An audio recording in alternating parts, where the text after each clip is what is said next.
What's going on, Team MG? It is MG, and I'm coming to you from the MG Park. This is the place that we like to get all our horses out here breezing and moving around out here where there's not a lot of rhyme or reason because there's trees and fountains and all kind of stuff. And today's video, we're going to show you how to guide your horse at any speed.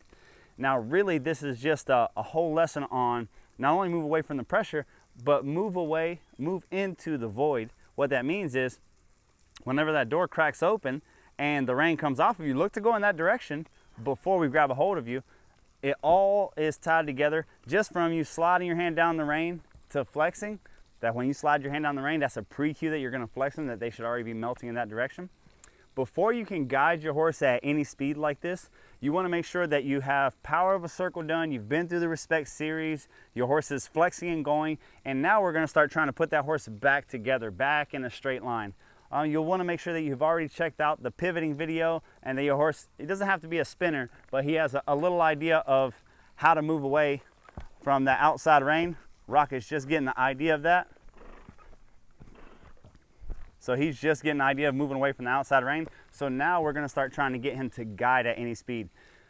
Ideally, when you're doing power of the circle, you already are guiding at any speed because you're using the circles and you're driving that horse. Now we're just doing it more finished. So guiding at any speed really means to me that we're getting close to getting ready to go one-handed or finished up where we're sitting pretty straight and pretty even as we go around. It's very simple. We can start this at a walk. Watch on your side. I'll look left and how my left leg and left rein come off and my right leg and right rein come on. When I put both legs on him, I want him to go straight.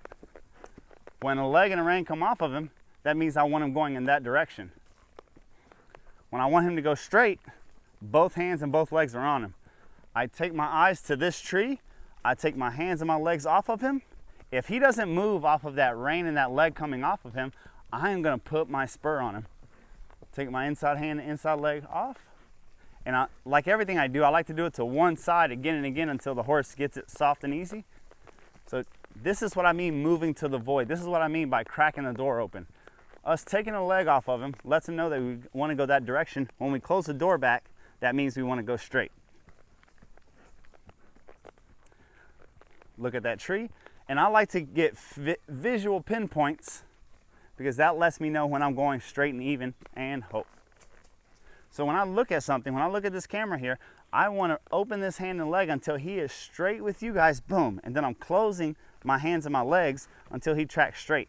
When I open my hand and my leg, and this opening is kind of obvious and ridiculous right now, but very quickly this will turn into one-handed because as we're going around, both of my legs are on and nice and relaxed.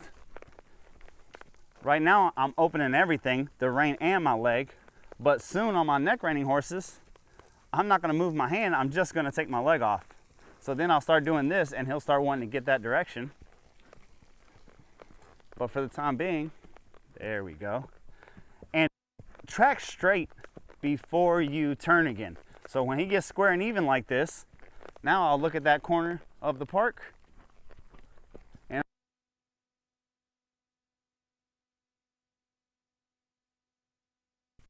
time I didn't have to spur. And what I mean spur, whenever I'm doing this, my leg's already on him. If he doesn't listen, I'll push that toe downward, which picks that heel up, and make him want to go the direction that I want the moment I raise my heel. So for him, we have a set of spurs on. All that will mean is when I'm putting my leg on him, I'll start with my thigh, calf. Notice how my toe is pointing upward. If he doesn't come off of that pressure, I'll point my toe downward. He comes off of it, I release my heel again. And all that's going on. I would like him to just come off of that pressure of my calf and my knee when I put that pressure on it, open this up. But every time that I do that, I give him the freedom just to come off of it, come this way. If not, I'm gonna tighten up on that outside rein at the same time that I tighten up on that outside leg. So you see him, he's already to the point where he's not even getting excited about this. If you try this before you do power of a circle, if you try this before you do the respect series, that horse is gonna try to run through your bridle. And then they'll get head tossy and fussy. If you get them real soft and easy where they really respect your legs and they respect your boundaries first, it makes this process a lot easier. Oh. So We've been working everything up to this point on your horses. We've been doing circle, circle, circle, power of the circle, control the head, control the horse. All that does, it takes all the power away from the horse. It takes all the bad things they could do to you off of them. But as you get them more finished, whether you're gonna make a gaited horse, a reining horse, a dressage horse, now we have to start putting them back together. So I've completely taken away his power to be able to buck and do these things, so he's a lot less likely to do that. Now I need him to start getting straight and square again so I can get the best of his performance. And up here in the saddle, I can get as subtle as possible. When they're always bent and they're always circular, we're not trying to be subtle and quiet. We're trying to be obvious and ridiculous. Hey, go this way. No matter what's going on, go this way. Go the speed that I want. Now that I'm starting to ride him like this, and this is just his second day doing this, I want to start getting more and more subtle. So if I go in the show ring with him, or I go into a extreme cowboy race or something like that and I'm being judged, I can sit very still and quiet and give very little cues. And this horse will get to the point where my leg just moving this much will have him going that direction. Just picking my foot up off of him, he'll know the difference. So that's where we're always headed towards that finished horse. So everything starts in a circle. That's the evolution of horsemanship. The Africans and the Mongols, they used to ride very straight 1,000 years ago. 400 years ago, you see big circles in dressage in Spain and Germany. Now in natural horsemanship, 60 years ago, you see the round pen, so it's even smaller. And now with Gascon horsemanship, you see us, I mean, we're starting from the ground first grade. We're turning the horses over themselves. We're bringing their butt over their rear end and moving their butt around. The circle has gotten this big around. But then at some point, once you feel like you're in control and the horse is in the right state of mind and trying to listen, now we have to give him his face back and let him get straight and square. And that's what we're gonna do. So of course, once we've got it figured out at the walk, notice how here too, I'm gonna bring my hands close together so I can still separate him when I want to turn, but he already feels those reins on his neck. And I'm going to sit back and start trotting. Notice how I'll sit back on him.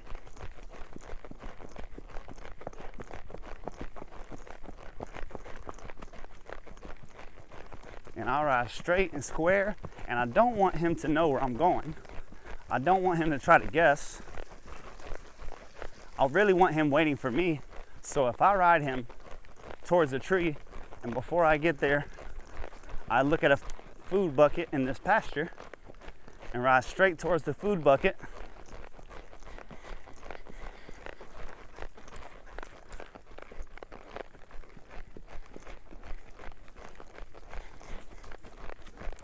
Notice he tries to lean in.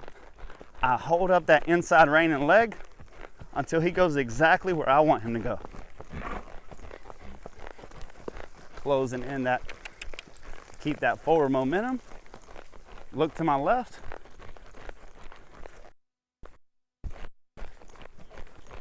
Riding straight, eyes on where I want to go. Keep him straight, keep him straight.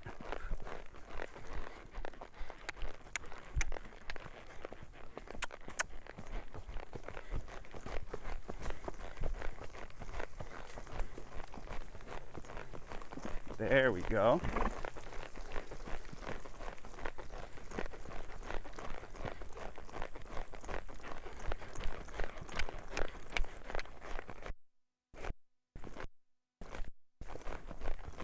You can have your horse on the rail, but I don't like to use the rail too much because then you're only working one side.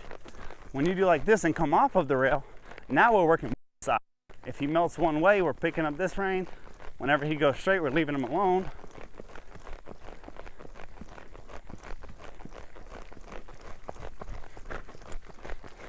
I really don't want him knowing where I'm going.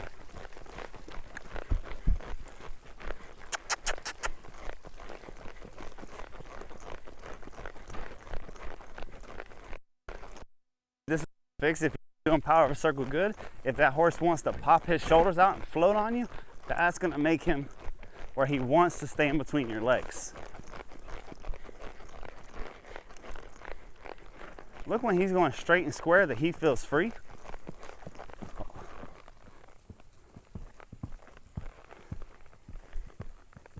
And I'm just waiting for him to get to that bridle and releasing on that stop.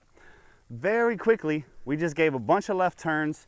We gave some triangles, we gave some 90-degree turns, we did some 180s, but everything was straight. So up until his training at this point, everything's been circle, everything's been rounded, because putting him in that circle really takes his power away.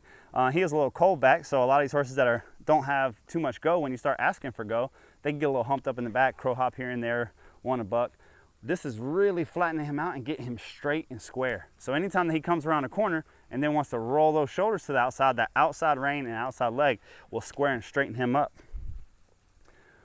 We stopped him, waited till he got behind the bridle, give him a little breather here, and we're gonna do the exact same thing to the right. And you will get the horses so touchy about this that you can be galloping, and if you take a leg off and look that way, they're gonna change course. What's as important as I can explain is the ability to start the turn by opening the leg and being able to stop the turn by closing it.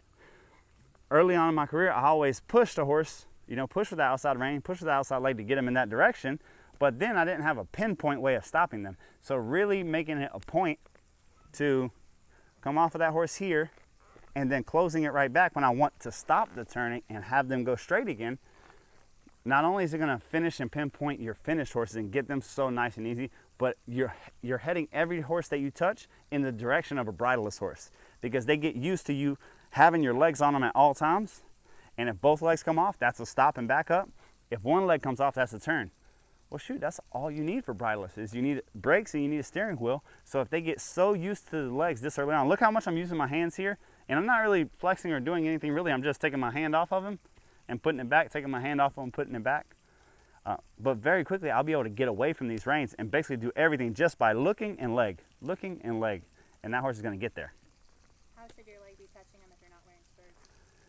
So the way that I'm holding my legs here, my wife just asked, how should you be touching them if you don't have spurs? Just the same. Nothing's different. If I'm on a horse, I want to keep the point of my boot off of them so that I have a little something extra. If you're riding upside down with your heels all the time, then your heels will get to meaning nothing.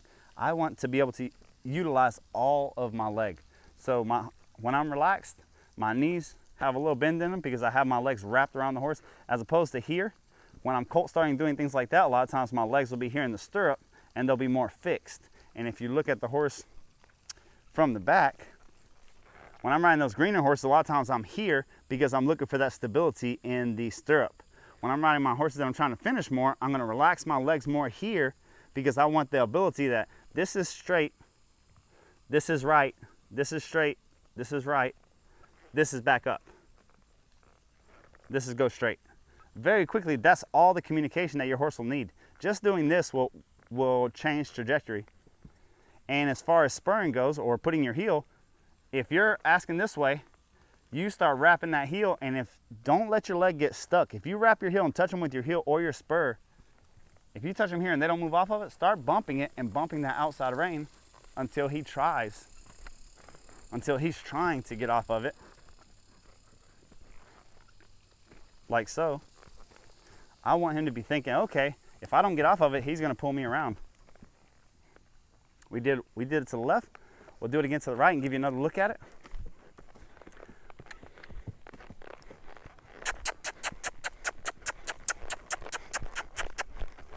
So you see, for that cold horse, I kissed and kissed and kissed until he went forward. When he went forward, that's when I released. And by release, I just stopped kissing.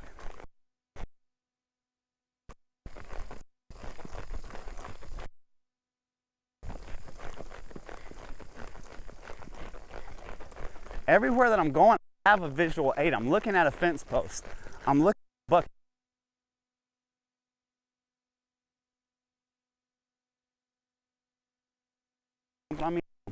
I release. Go on the line where he's used to going, and I want him to go wherever I want him to go. So I really want him to guide by my hands and legs. I don't care about what's on the ground or where the rail is. And by making these awkward shapes, these triangles and rectangles and hexagons and octagons, anything with a straight edge, you're really going to get him paying attention to you. You're really him right there. So he's stuck, boom, he straightens up. When I say he's stuck, he started bending his shoulder outward, and we didn't want that.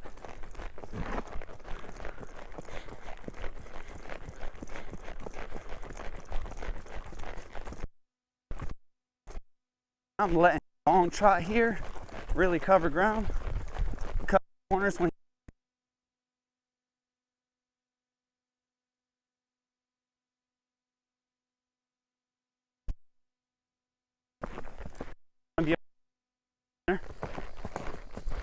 there we go.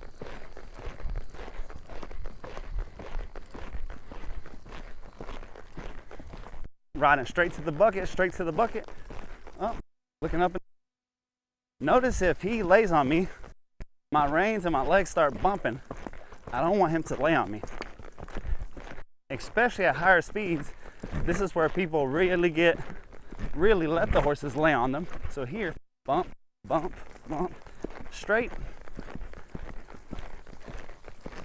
Bump, bump, bump, bump, bump, bump, bump, bump. There we go. I want him to know just because we're cantering doesn't mean that he has the freedom to take me wherever we want. So that's why we call this guiding at any speed. Come right through here in between these two trees. By the time that you can come out here, you're starting to have faith in your horse because we're passing by trees at a high rate of speed or a higher rate of speed. There we go. Note my eyes. My eyes stay where I want to go. And oh. So this is a young colt, 60 days under saddle. Look at how he's able to get there. Even his one mistake where he crosses over the road, I kept my eyes where I wanted to go. What I didn't do is this. A lot of people will do everything perfect. The moment the horse doesn't do it, all their attention comes back to the horse. Well, when you look at the horse and your hands and legs come back to, that tells the horse to go straight. So a lot of times people will be jerking and snatching and pulling to the side, but their body is telling that horse to go straight. Whenever I'm opening up and I'm looking at this tree, this twist in my torso is putting a bind on his spine. And the only way for him to get comfortable is to go straight the direction that I'm looking. So if you teach this at any speed, walk, trot, canter, gallop, big open fields, you don't have to just give him the reins and run in an open field. Go in an open field and look at a far oak tree and take your leg off and bump, bump, bump. And you can bump the inside rein, you can bump the outside rein until he corrects. And when he gets lined up with that oak tree, everything goes back to both legs, both reins, and him feeling comfortable again. And whenever you take the reins off, he should step there and he should get comfortable again. You do that and do that and do that. Number one, your horse is going to slow down a lot because they keep getting redirected. So they're not going to be in this frenzy of, oh, I'm going somewhere. The more turns you put in, the slower that they're going to go and the better that they're going to go. Notice for this young horse is only his second day being so straight and so square, how it was left, left, left, left. Once that got soft and easy, then we came and we did right, right, right, right. Very quickly, I'm going to be able to change directions, go wherever I want, and whenever a leg comes off of him, he's going to be heading in that direction, and it's not going to matter how fast we're going. So that is guide your horse at any speed. Try that at home. It's really going to simplify the work that you're doing, especially at speeds, to get your horse real handy and right there, pinpoint accurate where you're trying to put him.